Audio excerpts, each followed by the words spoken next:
So next, I want to introduce a really good friend of mine and a person who has helped me through some tough times and helped some friends of mine through some tough times, Dr. Joan Rosenberg.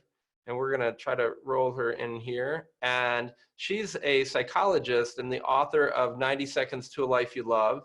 She has an amazing couple TED Talks online, talking about some of the work. But we've got her front and center and live here, and she's going to help us discover how to master our difficult feelings, build confidence and resilience, and create more meaning in our lives. So Dr. Joan Rosenberg, what's happening?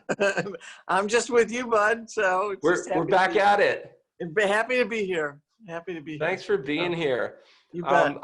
I always love, like, when we can start off a conversation being, told that it's time to get into the woo-woo, because it's funny, last night we were talking, and in the beginning we were talking about sort of the mental, emotional aspects with children and how to manage that stuff at home and ourselves and our kids.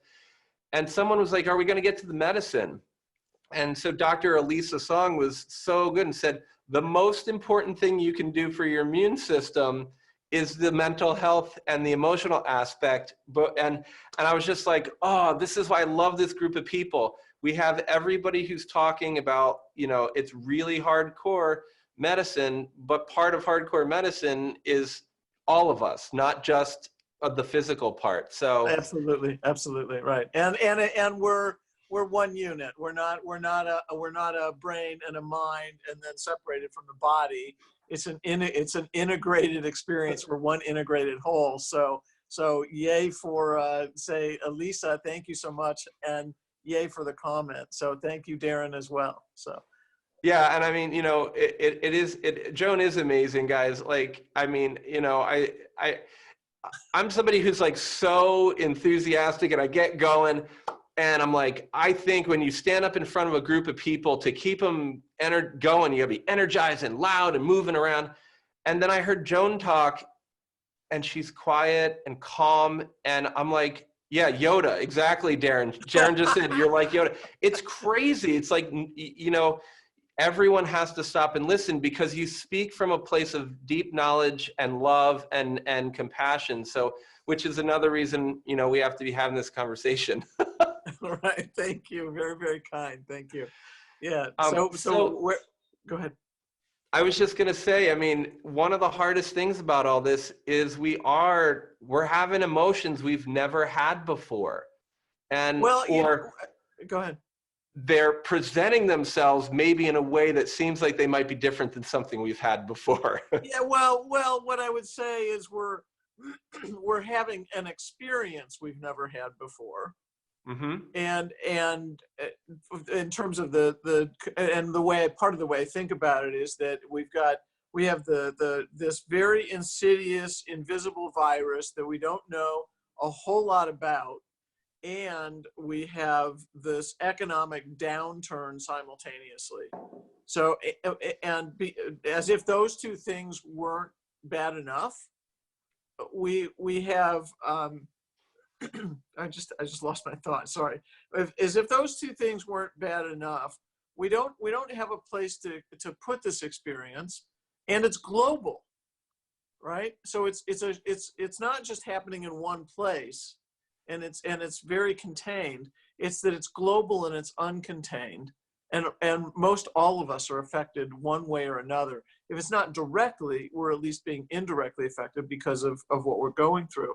So when I think about this time, it's actually a period of profound loss. Yeah. And it's like, and bear with me for a moment. And I don't mean to be somber here, but I think if we just put it out there, it's not that we haven't had the feelings before. We haven't had this kind of an experience before. Right. We've had the feelings that relate to it, but not necessarily the experience itself. So when we have an unfamiliar experience, then the brain's going, where do I put this? Because the way our brain works is to look for a past experience to make sense of the present experience. And none of us have gone through this before. Right. right? And then people have gone through ration periods and those kinds of things. But if we look at World War II or something, some members of our society have been through certain things, but all of us together have never been in this thing at this time in this way. So it's understanding that kind of facing multiple losses, and that what a lot of us are facing is actually grief, Tom. Mm-hmm. And grief, and the other big one that I will talk about, because most people will talk about feeling fearful or anxious, we're actually experiencing a time not only of feeling more vulnerable, but maybe also having an awareness of our vulnerability that we didn't have before. It's interesting because that was the word that, out of all your work, when we read your book and I hear you talk, that word is not a word that people seem to like to use, and you use it a lot. And every time you say it, it hits me right in the chest, and I listen. Like, what is it about that, like, vulnerability? Well, here's the thing. Let me really quickly walk through how I think through some of this. The body of my work is centered around people's ability or people's capacity to handle or experience and move through 8 unpleasant feelings. And most of us will talk about being fearful at this time. But if I think about fear, psychology says fear is danger in the moment right now. So for those of us who are sheltered, have food, have friends and family, and have some finances, then we're okay. We're not in fear. So please don't use the word fear, because if you use that word, and this goes to what you and Darren were talking about earlier, with Michael Burnoff's work, it's the language you use is important. So let's not use fear. The next most obvious, Tom, is going to be anxiety. It, again, makes sense. The idea of anxiety is that it's worry about some bad event happening in the future. If I make it really simple, so okay, that makes sense. Except if I ask 10 people about what they understood about anxiety for themselves, they'd give me 10 different answers. So it's kind of this cloudy, ephemeral sort of experience. Though we feel it in our body, it's sort of diffuse. But what's really happening, from again using the word that I like to use, is this idea of vulnerability. This notion that's like, oh, I could get hurt. Mm-hmm. And when tragedy or trauma or unexpected circumstances happen, we tend to feel more vulnerable. When Kobe Bryant died, or we can look at incidents like that, what did it do? It heightened our awareness of vulnerability. This idea that one, that change is the constant, and two, that anything can happen to anybody at any time. Yeah. So what I think people are going through is not only, again, this experience of dealing with grief around all the losses, but it's also this idea of having a whole different experience of and awareness of our own vulnerability. You know, it's interesting too, because as you're saying that, I think about communicating with my family, and less so with patients and my staff, because there's sort of this a little separation, but it comes in with all of it. Is vulnerability is one of the hardest things I think for me to do, is to be able to openly communicate. You're pretty vulnerable, you know. And even tonight, before I got on, I was just like, tonight is like wrapping up 3 nights, so many amazing speakers, special guests, and this is just something that means so much to me. But boy, it's hard to really just open and be vulnerable. And I think we're being, like you said, we haven't had this experience, and it's our awareness of our vulnerability is dramatically different. If we choose into that awareness. And that's the one thing that of many that I would invite people to be aware of, It's again, so let me walk through, because there's layers to this one too. And so to your point about like doing the series, that's a kind of vulnerability that you're choosing into, and choosing vulnerability like this is what I consider a person at their greatest strength. So I separate that out from the kind of vulnerability, a little bit from the kind of vulnerability I'm talking about. We're all vulnerable all the time. Anything can happen in a moment. And for most of us, it's hard to have that awareness. Mm-hmm. And it's hard, and I wouldn't suggest that people live with it right in front of them like this the whole time, because you won't want to live. It'll make it harder to go do things and take risks and to live life. So I wanted some awareness, so that you can choose to live life more fully. Yes. And to make more active choices about who you want to be and what you want to do, and then which will be tied hopefully into what your special guest will talk about as well. And so I'm almost positive she'll go there. So I'll say that. I think so. But let me walk through the layers of the vulnerability for a moment too. So it's, again, are we more vulnerable? Yes, we have this virus in this economic downturn. We don't know who's going to get the virus. We don't know who's not going to get the virus. When it hits, we don't know how it's going to turn out, right? So are we more vulnerable from a very conscious level? Yes. But what's big thing that's changed is people experience their vulnerability now. Mm-hmm.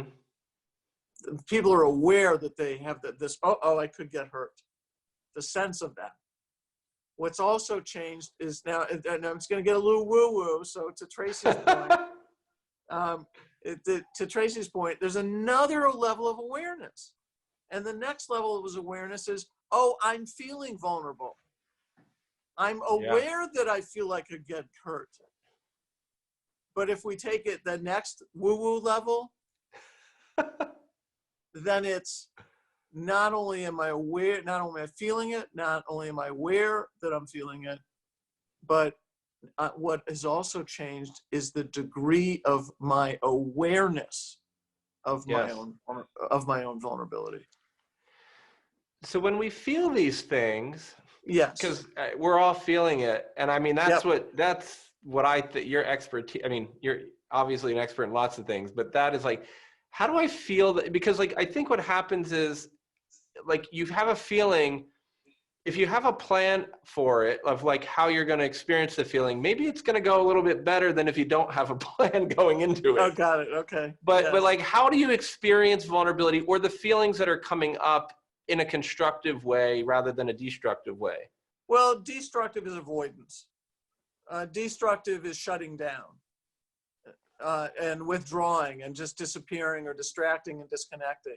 And destructive way is also becoming explosive and rageful and only irritable and that kind of thing. Or another destructive is to use maladaptive coping strategies. So staying checked out by shopping, staying checked out by just viewing pornography, staying checked out by eating, staying checked out by any kind of substance use, right?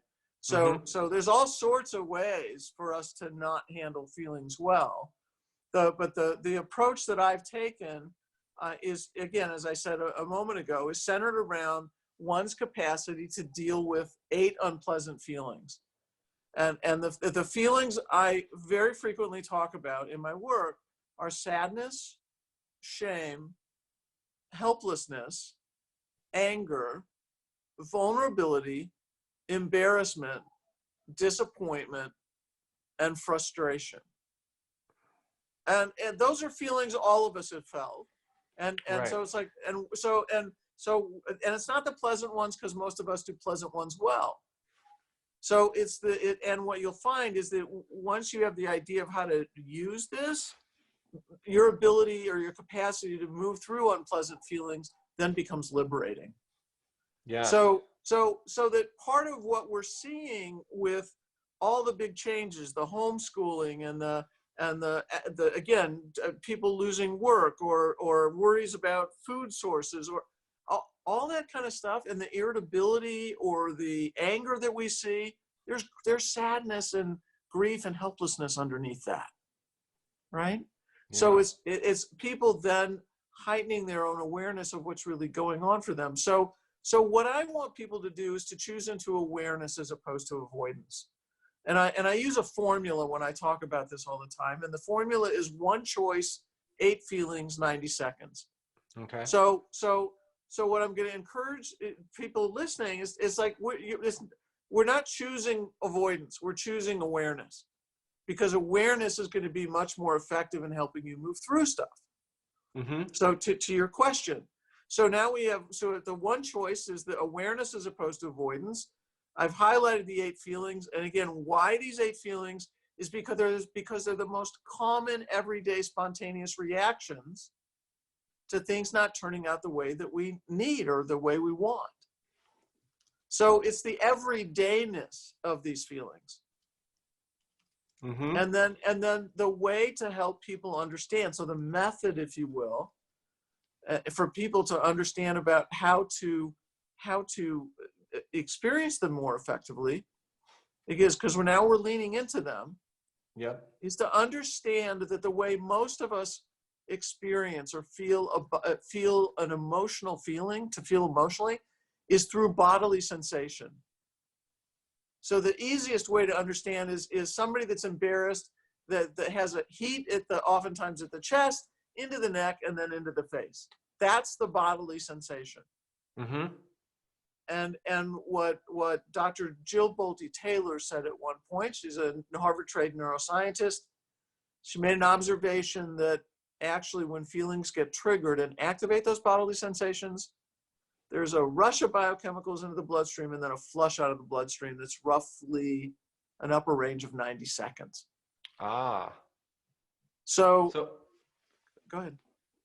I was just going to say, so then I just have to be there with these emotions for about a minute to a minute and a half. Well, what I want to say is, yeah, I want to say yes, sort of. Yeah, yes. So what it would be is to understand this, and this is where a turning point in my own awareness occurred. What I realized, it's not, because one of the questions I wrestled with as a psychologist is what made it so difficult for people to experience unpleasant feelings. And what dawned on me is that we want to experience them because we feel more authentic and more whole when we do. What we don't want to experience is the bodily sensation that helps us know what we're feeling emotionally. Right? So we don't want to feel the heat in our face. And we don't want other people to see the redness, right? Or we don't want to feel the downward sensation in our chest when we're sad or disappointed. Or the heat at the back of the neck when we're angry, right? Whatever the sensation is for you as an individual, that's what people want to distract and get away from. That's why the eating and the pornography and the shopping and the, right? That's because I don't want to feel those sensations. So the main thing that I want people to understand in terms of being able to effectively handle these emotions that are getting stirred up, and mostly unpleasant ones right now, I wouldn't say mostly, let me correct that, many unpleasant ones, because we can choose into a whole array of really positive ones too. This is a time of great gratitude and other really great stuff. So for those struggling with the unpleasant ones, then what I would say is understand the key to doing this is to lean into them, the 1 choice awareness, lean into them, understand we're only talking about 8, and then the 3rd is to understand that you need to ride 1 or more short-lived bodily sensation waves, because they kind of come in waves. So it's not just 1 wave of 90 seconds, it's going to be 1 or more short-lived bodily sensation waves, and that can help you stay present to the feelings, and then you're bound to get insights and other ways to think and to handle what's going on. That's incredible. You know, we threw up, a couple people put links up there, including myself, to Joan's book, 90 Seconds to a Life You Love, is absolutely a game changer for me. I got through, I've said this a million times, but by the time I got through chapter 2, my life was completely changed. I didn't even have to finish the whole book. I've now read the book almost 5 times, but chapter 2, man, I got done that and I could immediately apply everything that Joan just talked to me about.